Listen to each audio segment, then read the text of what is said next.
right, we are going to kick off media availabilities here today at Las Vegas Motor Speedway with driver of the number 20 Joe Gibbs Racing Toyota, Christopher Bell. We will get right to questions, so if you have a question for Christopher, please raise your hand. We will start right up here with Jerry. Jerry Jordan, Kicking the Tires.net. So you come in here 3 in a row, making history. Have you thought about this week at all as far as for 4? And, we kind of talked about this when you were at 2, so. Yeah, I mean, I'm just excited about it. One thing's for sure, that nothing that has happened the last 3 weeks means anything for this week. And everything is still ahead of me, and nothing is set. And we have to go out there and perform as soon as the green flag draws in practice. We have to qualify well, and we have to execute the race. So I am optimistic about how we're going to perform, because this has been a strong track for us in the past. But I'm, just trying very hard to not get ahead of myself and understand that, it's a new week, it's another race, and everybody is going to be, bringing their best stuff and trying to beat me. So, I'm optimistic about how we're going to perform, but I understand that it's a tall task. The celebration was really refreshing and rewarding. The team is just doing such a good job. Like I can't compliment enough my pit crew and the job that they're doing under pressure every single time we come down pit road. Like, it is just so refreshing, and I've been on the other side of it too. And you don't win races unless everybody pulls the rope in the same direction. And right now, that's what we're doing. So. It's been fun to celebrate with our team and enjoy this together. Let's go to Bob. Bob Pockers, Fox Sports. Do you find it weird that you're not leading the points? I actually don't. I've had a couple people ask me that same question, throughout the week, and I genuinely think that the points format is really cool the way it is, because it rewards running well through the entire race. And I've gotten great finishes and won the races, but what was it, Atlanta, I led 1 lap, and at Coda I led 9 laps. So the car, William Byron, the car that I'm racing, he's scored more stage points than me. So I'm content with the point system, and understand that the reason why I'm not winning or leading the points is because I haven't scored stage points. And I think it'll sort itself out once we get more races into the regular season, where the cream will rise to the top, and the guys who score the most points will be up at the front. And does that add any extra? Does that, not that you're gonna get a big head or anything, but does that add a little bit of a carrot there or something to work toward, even though you've won 3 in a row? To lead the points? Yeah. I'd certainly, after race 26, that regular season points championship is one of our goals we've had for the last couple years, and we've fallen short.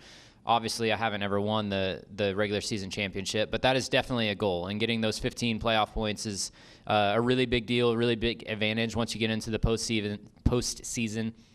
So, I'm not really concerned about leading the points right now, but definitely once we get to race 24, 25, 26, the end of the regular season, that's a huge carrot, and I will for sure be chasing it. Let's go to Jeff, and then down there in the back. I feel like I heard you say somewhere that the reason you don't want to run the night before a cup race is your decision, not part of a rule. Is that right? And then you're running tonight just because it's practice, not the race. Or can you clarify when you will run dirt and when not? Yeah. So Joe Gibbs Racing has been really good about it, and the management group, they would allow me to run, and I think Ty's going to run on Saturday night. But our individual team, the 20 team, Adam and I sat down, and we both have come up with a mutual decision to not run on Saturdays. And I think some of it is the fact that we're on the West Coast, and if I were to bang my head up a little bit or crash, it would be harder to get a driver here to fill that void. I don't know if it would be different once we get to the East Coast, but as of right now, we're going to stay away from Saturdays. In the Gibbs management group, that's not on them. They're allowing me to pick and choose my races wisely, and that's strictly between myself and Adam. Let's go to the back and then Lee. Yes, Josh Farmer, Championship Racing News. Christopher, on the verge of 4 straight wins, it's something only a handful of drivers have won, a lot of them Hall of Famers, but you've done it a lot earlier in your career than many of those Hall of Famers. So what does that mean to you to potentially achieve this mark so early in your career? Yeah, obviously it's special. That's the cliche answer, but it's something that I take a lot of pride in, and it's crazy to think about. Like, just the time that I've been into the Cup Series, it feels like a long time, but then you look at stuff like that and you realize that I'm still pretty young in my career. So, I'm just trying to soak it all in and enjoy the moment. And it's obviously a dream come true to be compared or be in the same category as some of those guys that I'm have the chance of tying their stats or going with their stats. So, I guess time will tell, how it turns out, but it's definitely an honor, no matter if I win or lose, to be able to be in that conversation. Let's come up here to Lee.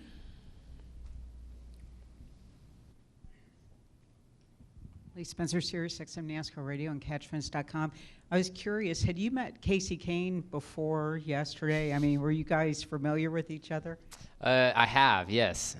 So I've talked to Casey several times, and he, if I remember right, before I went in the 95 car, I talked to Casey, and kind of asked him what he thought about the LFR group, and so I've leaned on Casey a lot throughout my career. And we're going to Homestead next weekend, and I'm just curious, can you kind of describe the technique of riding the rim, because usually that's where the speed is? It is. It seems like the last couple years, the track's opened up a little bit more to have pace at different lanes, but definitely running the top at Homestead, specifically being right on the wall, it takes a very unique driving style, and it seems like the people who figure it out are able to duplicate it over and over and over again and be fast there every time they go there. It doesn't matter what kind of car. And it seems like the technique is to back your entry up and then really focus on your mid-corner speed and your exit speed. And for whatever reason, that style has never been my forte. Like, I typically excel on entry speed. And Homestead, whenever you get up against the wall, it doesn't reward that. You need to really focus on backing up your corner, getting back to throttle early. And that's been something that I tried to emulate a lot throughout my Xfinity career, with Homestead being the championship race. I've watched hours and hours and hours of in-car footage of, and then whenever I got into the Cup Series, looking at SMT of data of what, the guys that are really successful at running the wall there, what they do. And it's very clear what they do compared to me, but it has been a struggle for me to be able to emulate that driving style. And, you go to any other racetrack pretty much on the calendar, and I'm super successful at running the top and can do it my own way. But at Homestead, it seems like that backed up entry, early back to gas, is the technique, and for whatever reason, my style has not clicked with that yet. We're going to go there in the middle. Thank you, Christopher. Roy Akers, Skyview Sports. I'm going to take you back to a 3-in-a-row question. Have you reached out to Jimmy Johnson, or has he reached out to you to say, hey, this is what I did when I won 4 in a row? This was, I kept my head on straight or whatever. Is he giving you any congratulations, any communication at all? So it's still the coolest thing in the world to me that I have Jimmy Johnson in my phone, and he has talked to me. He sent me a text message after every win so far, and it is just I'm just still shocked every time I see his name pop up. So I respect the heck out of him, and I just it's an honor to know that he thinks of me after the race to shoot me a text message. That's so cool, and so we have connected. Yes. He certainly is. I don't think anybody would say otherwise. Well, even if he would ask for my setup, I wouldn't even know where to begin. I don't know the first thing about setting up really any kind of race car, but specifically Cup cars. We're gonna go. But the setup has been on point, Bob. I can tell you that. We're gonna go Hugh to the middle and then to Dustin. Tom Zaleski, Iron County. Oh. Did I lose it? No. Christopher, your starting positions in these 3 wins haven't been the best. Do you have any logical explanation for it? And is there anything you've done to alter your routines so you're thinking, even if I have to start further back than I'm used to, what'll get you to the front for this race? Yeah, it's been disappointing, the qualifying efforts for sure. It's definitely a focus point for us. But one thing that we have come to learn is that, at least from my group, and you guys probably know this, but like qualifying and racing really is kind of 2 separate things, and how you qualify doesn't necessarily dictate how you're going to run in the race. The big thing about qualifying is that pit stall selection, and we've been really fortunate to end up with good pit stalls where I don't get blocked in, or I'm able to, I don't get blocked in and have to lose track position whenever I'm getting out. So we've gotten away with our poor qualifying efforts so far, but it's certainly we want to focus on qualifying, but we've learned that where we qualify at means nothing for how we're going to run in the race. And qualifying at these intermediates has been our strength, so I expect us to qualify a lot better here than what we've done the past couple of weeks. But yeah. We'll take our final question from Dustin. Dustin Albino, JC. Christopher, obviously Corey Day's on the pole for tonight's truck race. What have you seen from him on the dirt side that you feel like can apply to stock cars?